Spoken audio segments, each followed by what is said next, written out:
আমি কি এখনো সাড়া পাবো না? গরিব হয়ে জন্মেছি তাই বলে কি আমার অপরাধ? গরিব এটা তো আল্লাহ তাআলা বানাইছে, এটা কি আমার দোষ? আসসালামু আলাইকুম সুপ্রিয় দর্শক, আপনাদের ভালোবাসা আসলাম চাঁদের মতো ফুটফুটে এক মেয়ের কাছে। আমরা শুনবো তার জীবন কাহিনী। আসসালামু আলাইকুম। ওয়ালাইকুম আসসালাম। হ্যাঁ আপু, কেমন আছো তুমি? গরিব মানুষের আর ভালো মন্দ, যাই হোক ভালো আছি। আপনি আচ্ছা, ভালো আছেন? আল্লাহ তাআলা খুব ভালো আছে। তোমার নামটা কি জানতে পারি? বৃষ্টি। বৃষ্টি, তোমার দেশে হোম ডিস্ট্রিক্ট কোথায়? আমার হোম ডিস্ট্রিক্ট সিরাজগঞ্জ। সিরাজগঞ্জ। তোমার ফ্যামিলিতে কে কে আছেন? আমার মামা আছে, মামি আছে, ছোট্ট একটা ভাই আছে। আচ্ছা, মামা মামি মানে মামা মামির কাছে মানে বাবা মা?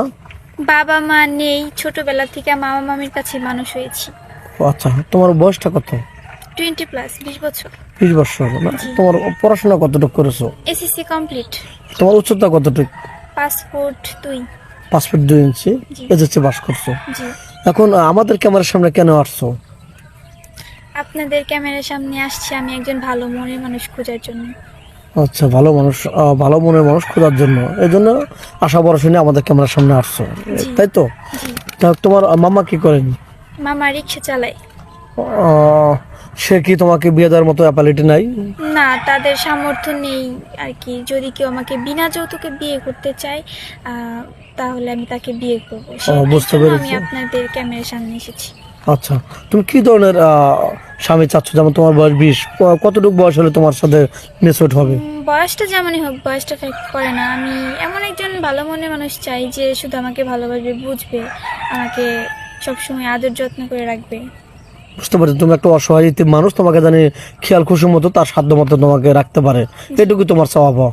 জি। আচ্ছা, তার জন্য একটা ওয়াইফ থাকে, অসুস্থ ওয়াইফ বা মারা গেছে ওয়াইফ, তাতে কি তোমার কোনো সংকোচ আছে বা কোনো না আছে? যদি ওয়াইফ মৃত থাকে, যেমন এখন ওয়াইফ নাই, সেক্ষেত্রেও আমি বিয়ে করবো। আর যদি একটা ওয়াইফ আছে, বাচ্চা হচ্ছে না, তার সম্মতি আছে যে আরেকটা বিয়ে করার, সেক্ষেত্রে আমি তাকে বিয়ে করতে চাই। সে যদি দুটা বউকে চালাতে পারে। হ্যাঁ। আচ্ছা, তোমাকে যদি বিয়ে শাদী করে সে প্রবাসে চলে যায়, প্রবাসে কোনো ভাই বিয়ে করে, তার সাথে কোনো কি ছলচাতুরি বা 2 নাম্বারি প্রতারণা কোনো কিছু করবা কিনা? না, ছল কেন করব? সে যদি আমাকে ভালোবেসে রাখতে পারে, আমি থাকতে কেন পারবো না? ও, যাই হোক না, মিষ্টি মিষ্টি করে কথাবার্তা বলে মানুষের মানে আজ এই বর্তমান যুগে, ডিজিটাল যুগে, মানে মানুষ যখন দরিদ্র হয় বা খুবই সমস্যা পড়ে তখন অনেক কিছু বলে, কিন্তু যখন তার লাইফটা চেঞ্জ হয় তখন কিন্তু তার রূপ পাল্টা যায়। তুমি কি এরকম কিছু করবা? না, এরকম কিছু করবো না। স্বামী যদি তোমাকে দেশে রেখে প্রবাসে যায়, তুমি কি পরকীয়া লিপ্ত হবে? কখনোই না। তুমি তো মুসলমান না? জি। নামাজ কালাম পড়া হয়? জি, নামাজ কালাম পড়ি। আচ্ছা, তোমার কি যৌথ ফ্যামিলি ভালো লাগে না সিঙ্গেল ফ্যামিলি? যৌথ ফ্যামিলি ভালো লাগে। এমনটা কেন? যেই ফ্যামিলিতে অনেক লোকজন থাকবে আমার ভালো লাগবে। যেহেতু আমি সিঙ্গেল ফ্যামিলিতে বড় হয়েছি, এখন আর সিঙ্গেল ফ্যামিলি ভালো লাগে না। তারপরেও কপালে যেটা লেখা আছে সেটাই হবে ইনশাআল্লাহ।